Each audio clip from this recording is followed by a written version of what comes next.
P T I کارکنان کو انتخابی ریلیاں نکالنا خاصا مہنگا پڑا۔ کراچی اور راولپنڈی سمیت متعدد شہروں میں پولیس نے دفعہ 144 سمیت متعدد الزامات کے تحت پی ٹی آئی کے کارکنان کے خلاف مقدمات کا اندراج کر لیا۔ مزید اس رپورٹ میں ملک کے متعدد شہروں میں پولیس نے ریلی نکالنے پر مقدمات درج کر لیے۔ کراچی کے علاقے کلفٹن میں 3 تلوار پر فائرنگ اور ہنگامہ آرائی کے الزام میں پاکستان تحریک انصاف کے 5000 کارکنوں کے خلاف انسداد دہشت گردی اور دیگر 11 دفعات کے تحت مقدمہ درج کر لیا گیا۔ ایف آئی آر کے مطابق کارکنوں نے بلا اجازت ریلی نکالی اور روکنے پر پولیس پر فائرنگ و پتھراؤ کیا۔ فائرنگ و پتھراؤ سے متعدد پولیس افسر اور اہلکار زخمی ہوئے۔ راولپنڈی میں دفعہ 144 کے خلاف ورزی کے الزام پر پی ٹی آئی کے کارکنوں پر پرچے کاٹ دیے گئے۔ مقدمے کے مطابق پی ٹی آئی کے کارکنوں نے دولتانہ میں ریلی نکالی۔ تھانہ جاتلی کے عیسائی غلام احمد کی مدیت میں درج مقدمے میں دولتانہ میں بلا اجازت ریلی نکالنے، سڑک بلاک کرنے اور لاؤڈ اسپیکر کے استعمال کا الزام عائد کیا گیا ہے۔ کوئٹہ میں ریلیاں نکالنے پر پی ٹی آئی رہنماؤں کے خلاف سول لائن اور جناح ٹاؤن تھانے میں مقدمات درج کر لیے گئے۔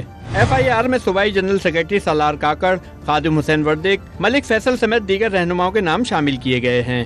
باول نگر میں انتخابی ریلی نکالنے پر 2 آزاد امیدواروں سمیت 40 افراد کو ملزم نامزد کیا گیا ہے۔ ایف آئی آر میں 200 نامعلوم افراد کو بھی شامل کیا گیا ہے۔ مقدمے کے مطابق ریلی کے دوران پولیس کو سنگین نتائج کی دھمکیاں دی گئیں۔